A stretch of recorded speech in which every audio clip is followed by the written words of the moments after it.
Hey mama, are you a multi-passionate mom who is juggling all the things, nursing a baby, battling laundry, trying to keep it together and keep a spicy marriage, and feeling like you're feeling all of it? What's up? I'm Ashley Carroll.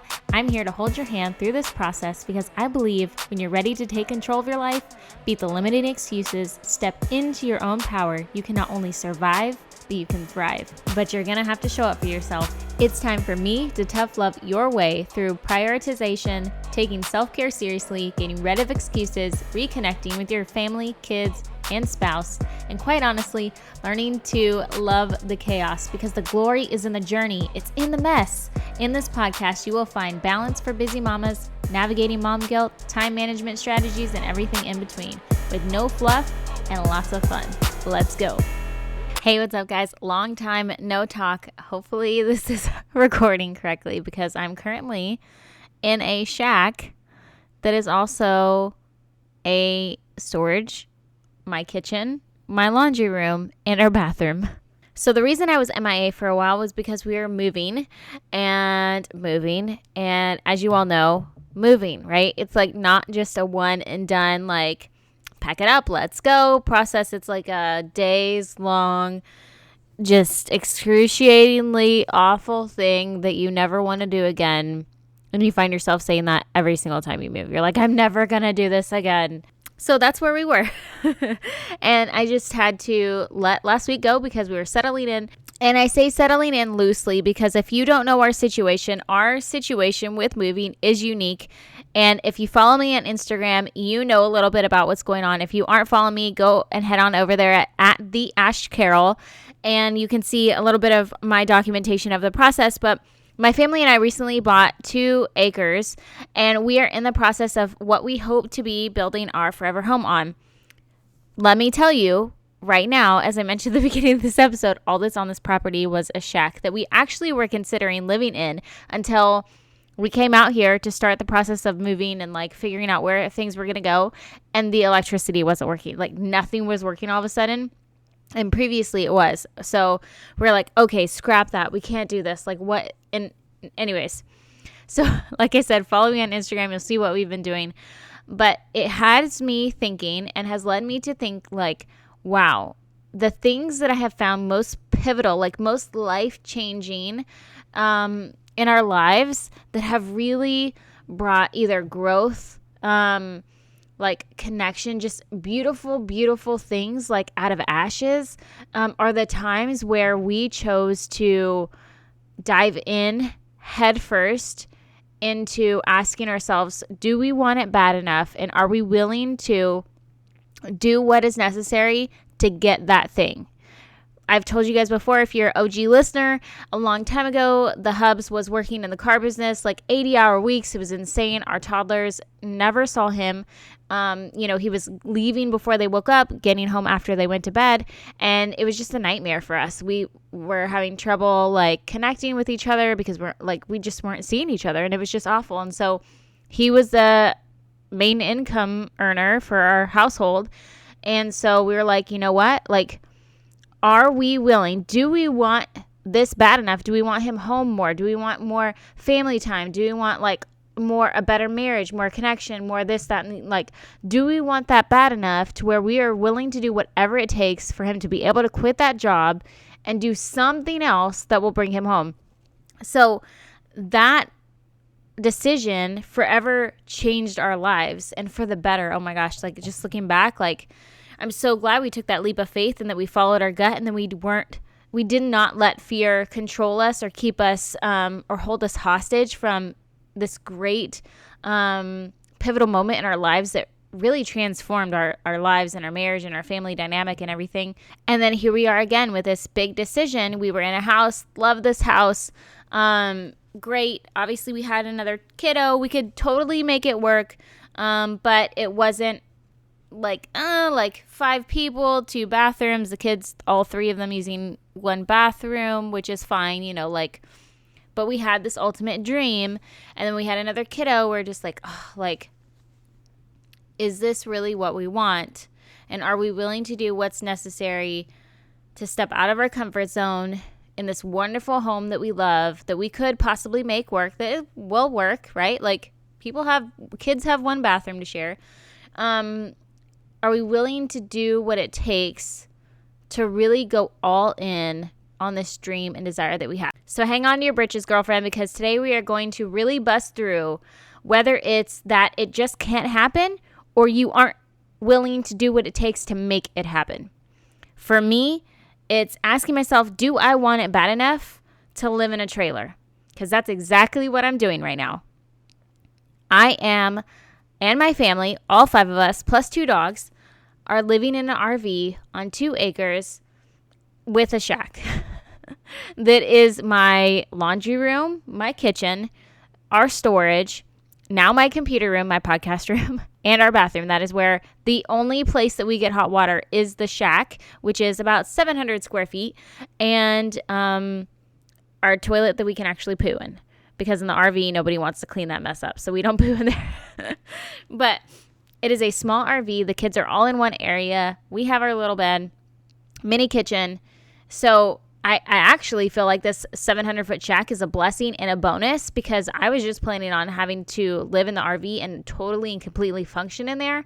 And so the fact that now I have a makeshift kitchen where I have shelves and a refrigerator and a freezer and a little skillet that I can plug in, because y'all, it's wintertime. So I don't know if you know how RVs work, but the heat and everything that's heat producing runs off of propane, right? Well, we're in the dead of winter. It snowed literally the day after we moved in. All of our stuff moved in and it snowed. Okay. And we're in this little RV, not even fully settled. Like, we just barely got the boxes in the storage the day before. We barely just got situated, our stuff over here the day before it snowed.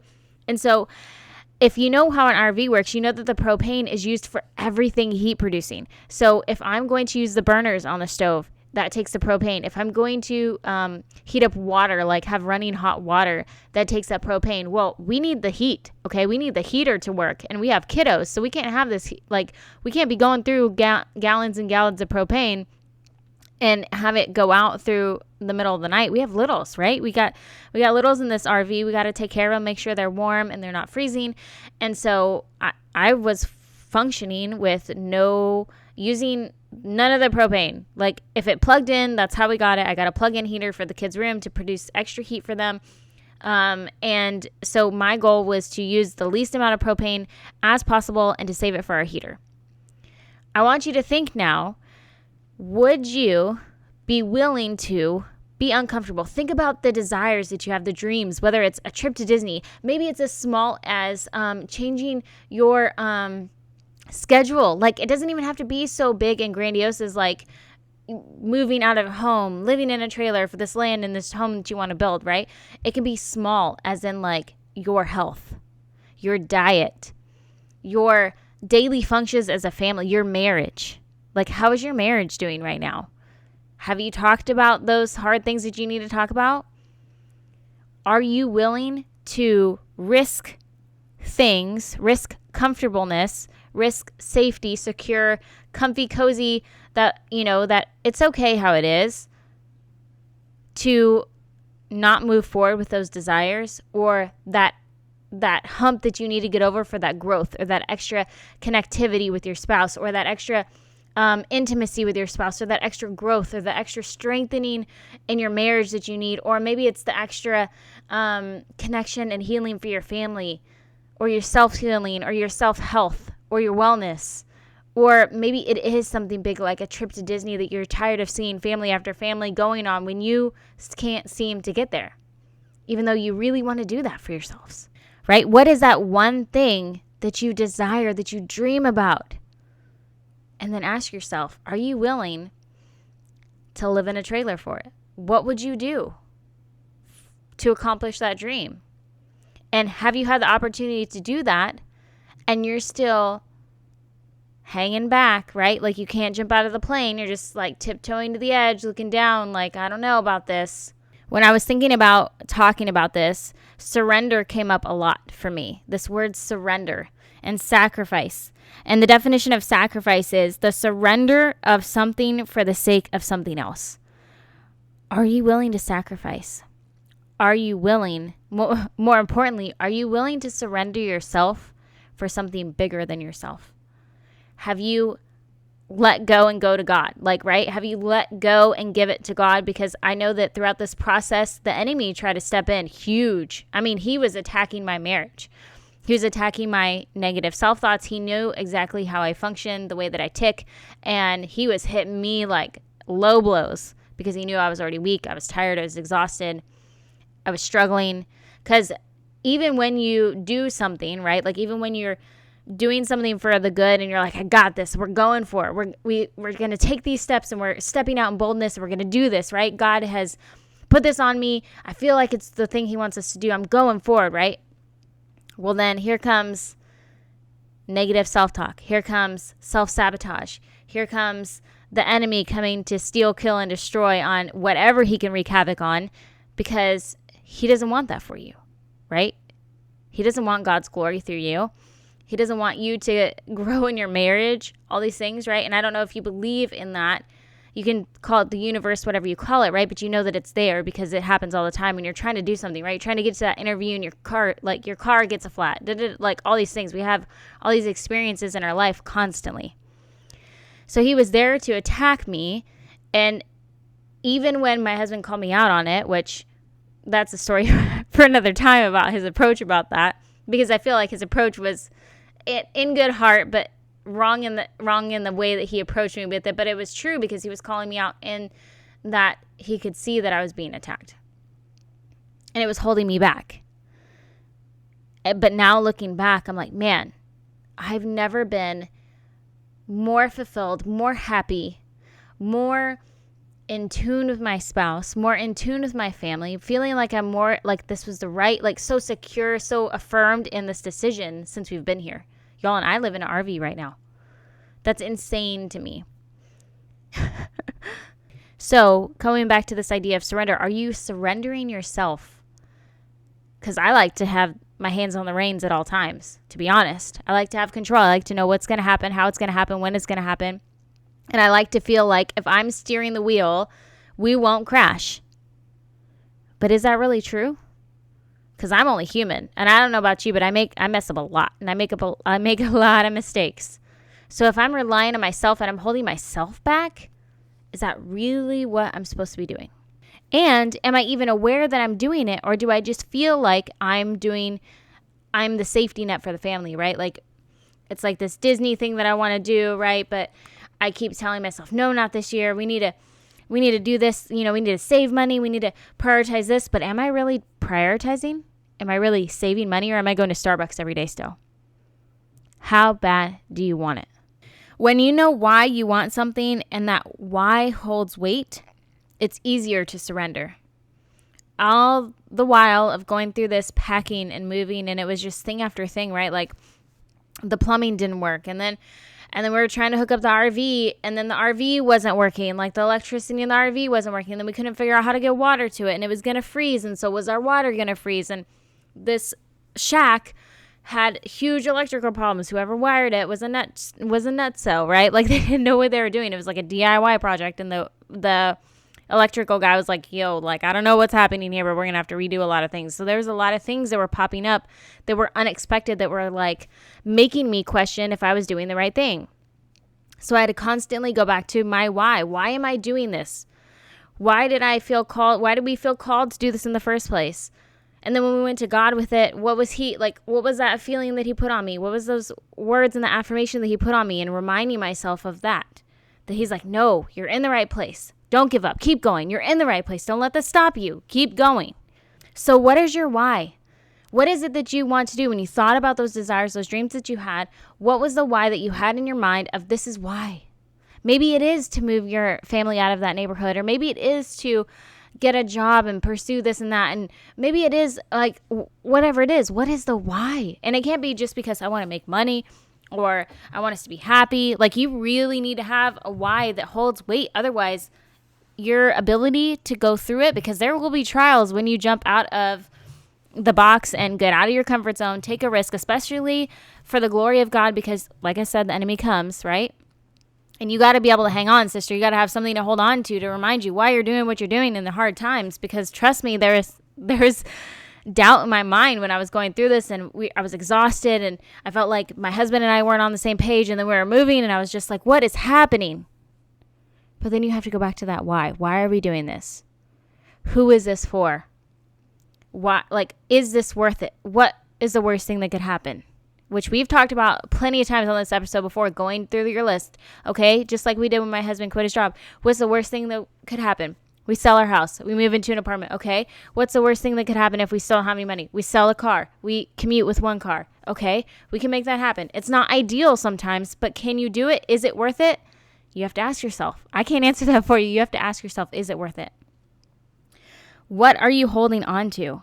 Why is your grip so tight on that thing, that possession, that comfortableness, that safety net that you have? Why? It's not going to be there forever.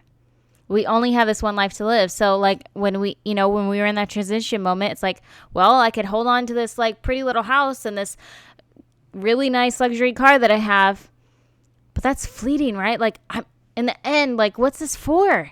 I'm not going to have that. My marriage is what this is all about. My kids, my family, like that means more and is going to produce more and is going to give me more joy. Like, am I holding on to things, earthly possessions that meaningless? Like, what is it that I'm doing here? So I want you to ask yourself, what are you holding on to that's holding you back? Why is your grip so tight on that thing? Ask yourself. And what's the worst thing that could happen if you let go and took the leap? Sometimes it ain't pretty, right? Like I told you, when my husband quit his job, when we did this move, even this move, okay? Like, what's the worst thing that could happen? Well, we live in a shack with insects and bugs and things and and whatever, right? But then we got the RV. So then the RV, it's like, what's the worst thing that can happen? Well, let's see. I'm stuck in the RV for years instead of just months as planned. And that could still definitely happen, right? Construction does not always go as planned, and I'm planning on that. I'm in my head still hoping for the best. I'm trying not to think about it, but I mean, you know what? But I'm still thinking about that end game, and is it worth it? We can make it. We can make it through, right? Have this goal in mind. I can make it. We can do it together as long as we stick together as a family and we're on the same page. And I truly believe that. I truly believe that when you surrender to God and you're laying it down, you can do anything. Like, I never thought I could podcast. I couldn't even pick up a phone and call and make a doctor's appointment. I was terrified. People would pick up the phone and I would hang up. I did that all throughout my childhood. I would call my friends and I was like sitting by the phone and I would be like, okay, Beth, pick up. Beth, please pick up. Beth, please pick up. Please don't be her parents. Please don't be there. And like, these are people that I know that I met, like parents that are friends and friendly to me and nice. And I have no reason, like they're never rude, have no reason to be terrified of them answering the phone whatsoever. But I just couldn't. I would like slam the phone down like as soon as they answered. Luckily, there was no caller ID back then for a while. Once there was, then I was screwed. But I mean, I just couldn't. I couldn't make appointments. I hated talking. I don't know what it was. And then I just laid it down when God was like, you need to do this podcast. I have no idea why. I'm still to this day, I'm like, okay, Lord, you tell me why I'm here. I hope it's because these women are getting something from me because they relate to me, because we're talking about things that, like, if I'm feeling it, maybe they're feeling it. We can be in this together, which is the whole purpose that I felt like God laid it down on my heart and he was just like, do this. And I was like, okay. I have no idea what I'm doing. I'm terrified of even talking on the phone. But here I go. Let me put a podcast out in the world for thousands to hear, right? Without him, I wouldn't have been able to do it. What are you allowing to have control over you that is keeping you from your desires, your dreams? Is it debt? Maybe it's debt. Maybe that's what the thing is, that is your desire and dream is to be debt free. But you just can't leave Target, right? Like, I'll admit, Target was super close to my house. It was like, oh, I'll just go to Target. Oh, I'll just go to Target. Oh, I'll just go to Target. And I'm like, oh, y'all, Target is the death of me. So you just have to ask, like, what is your desire for this year? What is it for your life, the next 5 years, the next 10 years? And are you getting stuck with holding on to the things? What are you holding on so tightly to? right? Is it the new shoes? You got to have something. You're seeing these influencers posting their cute outfits and you want it and you want to be cute and you want to be trendy and you want to you want to feel good about yourself, right? Like, or whatever it is. And then you have to dig deep. But if it is truly something like you want to get debt free, then you got to do the work. You got to take the leap. You got to get uncomfortable and say, no, I'm not going to do Starbucks. We're not going to eat out. We're going to do a no spend November. We're going to do no spend February. We're going to budget. I'm going to focus on meal planning so I don't spend extra on groceries. We're going to plan as a family to do this, right? Like, but what's keeping you from doing that? Is it scarcity mindset issues? I have figured out that in one of my children, they have a scarcity mindset of, oh no, if I let this go, there won't be more of it. And I have to keep reminding this child that there will be more. I can always get more. Stop freaking out. Right? Like over snacks, you guys, like we had a big, long, drawn out deal this morning because they had a snack that they picked out at the grocery store and their sibling had a snack that they picked out at the grocery store. And today when I packed their lunches, I grabbed both of them snacks from the one box, thinking that next time I would grab both of them snacks from the other box, making it even. And this child lost their ever-loving mind because they thought that they would not have any more snacks. I'm like, but where do we get snacks from? And do I ever not buy you snacks? Like, think about this before you let it go to your mind. And I mean, I do it too, right? Like, I'm afraid. I hold on so tightly to things because I'm afraid I won't get more of it. But is that the truth, or is that the enemy trying to convince me that if I don't let go, I won't get something better or more? Is it marital issues? Are you not willing to step out of your comfort zone because it's messy? Y'all, marriage is messy.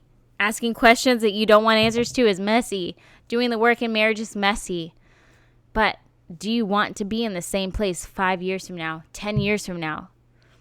Having a therapist step in because you want a thriving marriage? Okay, you don't have the money for that? Maybe that's a desire. I want marital counseling because I want us to be our best. I want to get back to that A game that we were on when we first met. We have kids now, so things are complicated. We're taking care of our in-laws, blah, blah, blah, whatever. But man, therapy is expensive. Okay, do you want a thriving marriage bad enough? If that's truly what you think will get you there, and you truly need healing, you truly need a third party to step into your marriage, or you need some side program or somebody, right? And it's expensive. Are you willing to live in a trailer for that? Are you willing to say, I'm laying it down, Lord. What do I need to do? Because this is more important than the house, than the shoes, than the Starbucks, than the coffee, than the, right? Are you willing to lay it down? Are you willing to do what it takes to let go and let God, honestly? I hate cheesy sayings like that, but that's true, right? So that's kind of what I wanted to talk to you guys. Man, I went heavy, right? Like, I always get in the zone, and then when I come out of it, I'm like, dang, that was good. I hope it was. I hope you can relate to that, and then I hope you can go back because I'm going to listen to this too.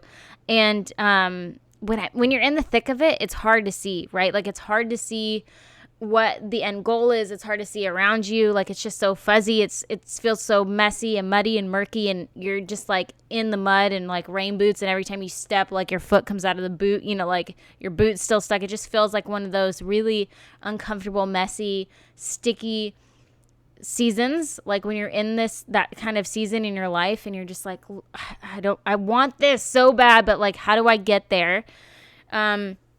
I think you just have to have a tough girl conversation with yourself and be okay, do I want this bad enough? Why should I want this bad enough, right? If it's your marriage, come on, guys. Don't wait till the house is on fire to then be oh crap, what do we got to do? Scrambling to sell the things, to get the therapist. Now you're making time for therapy. Now you're making it a priority. Let's not wait till the termites have eaten it to halfway to the ground. Let's start doing the work at the first little sighting of a what are they called? A little bug? I don't know.